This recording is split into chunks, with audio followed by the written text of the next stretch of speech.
What did you say? This is lounging with Lala?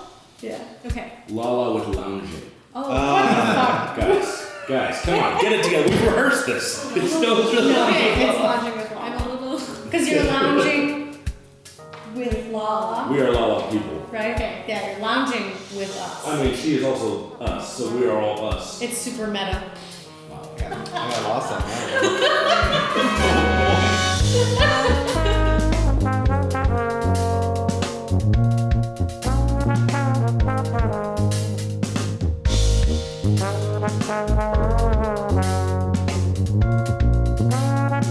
What's up? I'm Bobby. This is Lounging with LALA, and yeah, I play the tuba. I'm Sarah. I play the trumpet. I'm Ian. I also play the trumpet. I'm Christine. I play the keyboards. Yeah, she does. And the mood. Mood. Yes. So Bobby, 10 words or less. Where did LALA Brass come from? La. LALA Brass can count as one word.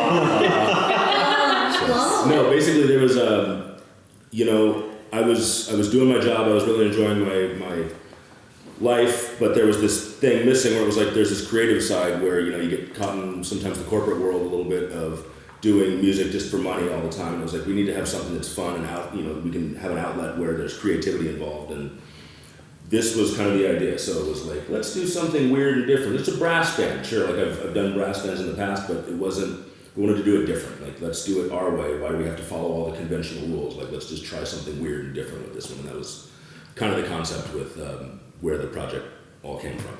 And it's kind of cool as like the rest of us came in, that sort of thing that I feel like we were attracted to as well, where, we were playing music for work in a lot of different settings, but for something that was more of a creative outlet and something where we weren't restricted to one thing, but it was sort of, welcome to be anything. Yeah, and I feel like it was a really cool thing getting to see everybody that you already see playing in different outlets, playing in different styles, and getting to see like the different types of things that you guys could bring to the table as far as Yes. Right. seeing your friends Totally. doing what they do really well that you didn't know that they could do. It's really cool. Yeah, it's exciting. What was your first gig? Your very first gig? I mean, like high school, whatever. So my first trumpet teacher, brilliant lady named Joan LaRue, she was very, very cool about getting her students Easter gigs. She was just like, if you play trumpet, like if you've played trumpet a week in your life, you're freaking working on Easter. Every church ever needs a trumpet player on Easter, so get out there. Yeah. Says So the tuba much. player. Never get Easter gigs. I got my one little Easter gig once in a while. I'm like, I gotta hold on to this one. It'll never show up again. Christine, what about you? What was your first Easter gig? Oh, not your first Easter gig. Sorry, you're playing the trumpet. No, what was your first gig that you ever remember? It was with Stephen Rysdale and Jessica Rysdale. It was a quartet No for kidding. this dinner thing. And I was just like, oh my god, yes. So I literally practiced 4 a.m. just reading through all the standards I could think of in my rule book and just hope that I make it through the game. You're like the piano player. You're just like, oh yeah, I hear that. And Yeah, you you're just, it. You make the things all just come out with the different chords and the depth. You're the glue, dude. That's funny. Yeah, it's crazy to think of you being nervous for a gig. Yeah. It was my Man. first year, because literally my first year, all I could do was thirds and sevenths, just get through all of that. But then learning extensions. And by the time I was learning my extension, all these polychords, that's when they asked me, I'm like, extensions and then So far over my head right now. so sorry. I got 2 or 3 of my scales down, maybe 4. I don't know. Hold on, No, but where seriously, do that's the not- major scales fit in that? Yeah. If you could trade instruments with anyone in LALA, you can play their instrument, do your thing, who would it be? George. Heck. Drums.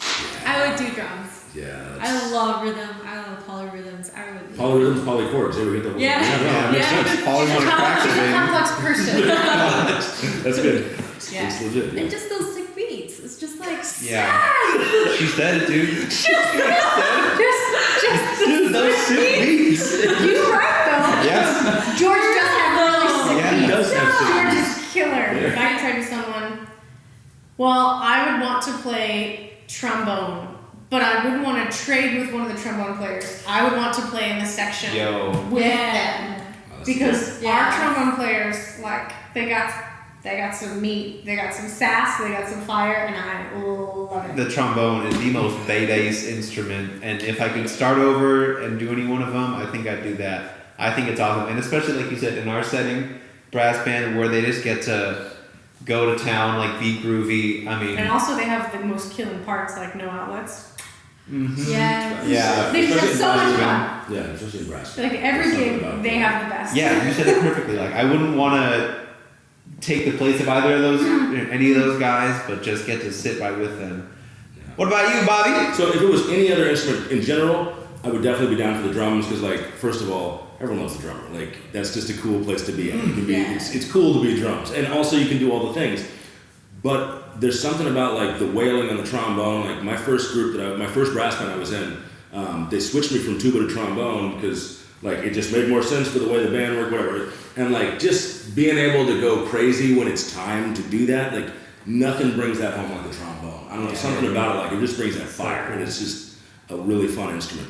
So my thing with the keys, the reason I love that is because that's where all the tasty notes lie. Like my favorite thing in music is finding what's the tasty note of that chord. I don't know necessarily as many of the polychords or anything like that. Like I've got a decent background, but it's nothing crazy. And so like most of my listening comes from most of my playing comes from my ear, and finding those tasty notes as I call them. Like I feel like keys is all about that. You can find a chord that's just like, where did that come from? That doesn't make any sense.